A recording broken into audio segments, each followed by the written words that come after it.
Мектеп бұл тек білім беретін мекеме емес, адамның тұлға болып қалыптасатын алтын ордасы, қоғамға бейімделуіне негіз қалайтын басты білім беру мекемесі. Мұнда бәрі тең, тәртіпке бағыну, ережелерге мән беріп құрмет көрсету маңызды. Қазақстанда орта білім беру ұйымдарына міндетті мектеп формасына қойылатын талаптарға сай киіну міндетті.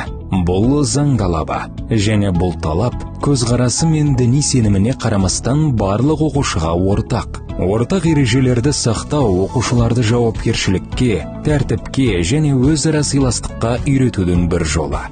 Діни атрибутикаларды қолдануға тыйым тек мектеп қабырғасына қатысты. Бұл сенімге қарсы емес. Бұл тәртіп пен зайырлы білім қағидатын сақтау үшін жасалған шара. Біркелкі киім үлгісі сыртқы айырмашылықтарға назар аудармай, барынша оқуға зейін қоюға жағдай жасайды. Оқу ағарту министрлігі атап өткендей, мектептің басты мақсаты білім беру, бөлу емес. Ата-аналар оқу процесіне діни мәселелерді араластырмауы тиіс. Әр адам дінге сену құқығына ие, мемлекет бұған құрметпен қарайды. Бірақ мектептегі ереже тәртіп пен білімнің негізі. Мектеп барша оқушыға бейтарап және қауіпсіз орта болуы тиіс. Соттар орта білім беру ұйымдарына міндетті мектеп формасына қойылатын талаптардың заңды екенін растады. Өйткені бұл сенім туралы емес, жалпы тәртіп туралы мәселе.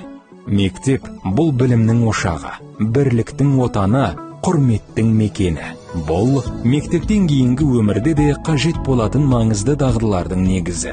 Себебі мектеп әр баланың болашаққа апарар жолындағы алғашқы баспалдағы. Мектептен тыс жерде таңдау бар, ал мектептің ішінде барлығы үшін ортақ ереже бар.